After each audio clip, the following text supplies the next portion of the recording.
అందరికీ నమస్కారం. నేను మీ వేణుగోపాల్. ఈరోజు మనం ఉత్సవ విగ్రహాలు అనే అంశం గురించి తెలుసుకుందాం. మనం సహజంగా గుడికి వెళతాం. గుడికి వెళ్ళినప్పుడు మనం గర్భాలయంలో దర్శనం చేసుకునే విగ్రహాన్ని మూల విరాట్టు అని అంటాం. కానీ అందరూ గుడిలోకి రాలేని పరిస్థితి ఉంటుంది. వయోవృద్ధులు, చిన్నపిల్లలు అటువంటి వారు అందరూ గుడిలోకి రాలేని వారి కోసం భగవంతుడే వారి దగ్గరికి రావడమే మనం మామూలుగా ఊరేగింపుల్లో చూస్తూ ఉంటాం. ఇలా ఊరేగింపుల్లో తీసుకొచ్చే విగ్రహాల్ని ఉత్సవ విగ్రహాలు అంటాం. వీటికి మూల విరాట్టుకు తేడా ఏమిటి అంటే మూల విరాట్టు కన్నా ఇవి కాస్త చిన్నవిగా ఉంటాయి. వీటిని పంచలోహాలతో తయారు చేస్తారు. ఇలా ఉత్సవాలకు వచ్చినప్పుడు వీటిని అందంగా అలంకరిస్తారు. వీటికి బంగారు, వెండి ఆభరణాలు వేస్తారు.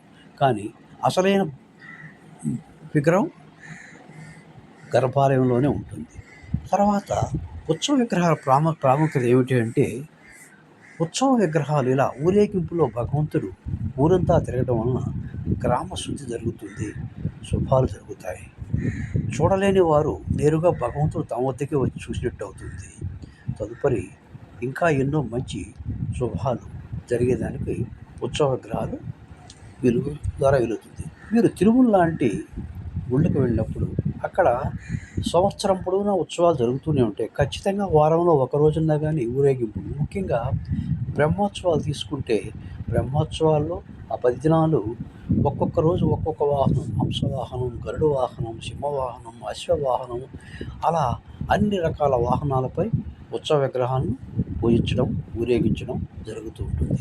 ప్రతి గుడిలోనూ జరిగే బ్రహ్మోత్సవాలు, తర్వాత వచ్చేసి బ్రహ్మోత్సవాలు, తర్వాత వచ్చేసి రథోత్సవాలు, ఇలా ప్రతి ఉత్సవంలోనూ ఉత్సవ విగ్రహాలను తిప్పుతూ ఉంటారు. తర్వాత ఉత్సవ విగ్రహాలను ప్రత్యేకమైన గదిలో గుడిలో వాటికి ఒక ప్రత్యేక గదిని ఏర్పాటు చేస్తారు.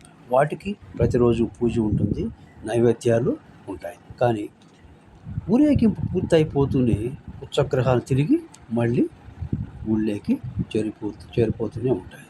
ఇలా ప్రతి గుడిలోనూ ఉత్సవ విగ్రహాలు అనేవి ఉండటం జరుగుతూ ఉంటుంది.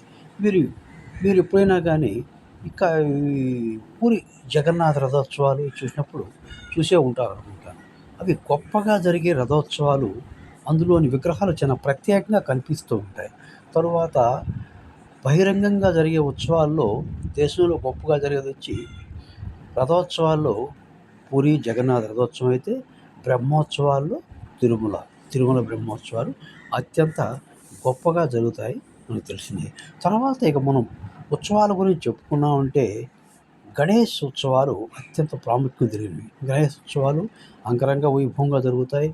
అవి ఉత్సవ విగ్రహాలైనా కానీ వాటి నిమజ్జనం అత్యంత పెద్ద సైజులో చేస్తారు. అవి కొంచెం ప్రత్యేకంగానే ఉంటాయి, తెలిసింది. అన్ని ఉత్సవాల్లోనూ మనకు ఉత్సవాలు అంటే గుర్తొచ్చేదల్లా తిరుమలలో జరిగినంత గొప్పగా ఎక్కడ జరగవు, అంత గొప్పగా ఎక్కడ ఉండవు. తర్వాత ఇంకా గుళ్ళు ఉన్నాయి, నాకు తెలిసిందే. ఈ ఉత్సవాలు జరిగేటప్పుడు ముందు ఏం చేస్తారంటే ఏనుగుల చుట్టూ నడుస్తాయి. ఏనుగులు నడవడం చాలా శుభప్రదం. ఎటువంటి దోషాలున్నా కానీ ఆ గ్రామానికి ఏనుగు తిరిగిందంటే అవి లేకుండా పోతాయి. ఎందుకంటే ఏనుగు వెంట స్వామివారు వస్తారు. స్వామివారు ఇలా తిరిగినప్పుడు ఎటువంటి దోషాలున్నా కానీ పూర్తిగా సమసిపోతాయి. అందుకే ఎప్పుడు కానీ ఉత్సవాలు చూడడానికి అది పనిగా వెళతారు. తిరుమలకు మామూలుగా వెళ్ళేవాళ్ళు బ్రహ్మోత్సవ సమయంలో మీకు తెలుసు ఎక్కువగా వెళతారు ఉత్సవాల కోసమే. ఎందుకంటే ఉత్సవాల్లో భగవంతుడిని అత్యంత దగ్గరగా చూస్తాం. ఇంకెప్పుడు అంత దగ్గరగా మనము చూడలేము. ఇది ఉత్సవ విగ్రహాల గురించి విషయం. ఈ వీడియో మీకు నచ్చినట్టయితే లైక్ చేయండి, షేర్ చేయండి, కామెంట్ చేయండి, సబ్స్క్రైబ్ చేసుకోండి.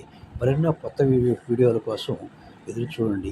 మీకు మరో కొత్త వీడియో ఏది కావాలో మీరు మీ కామెంట్ రూపంలో తెలియచేయండి. రేపు మీ ఊళ్ళో జరిగే ఉత్సవాల్లో ఈ ఉత్సవ విగ్రహాలు బాగా పరిశీలనగా చూసి అందులోని ప్రత్యేకతను తెలుసుకోండి. నమస్తే. ఇట్లు మీ వేణుగోపాల్.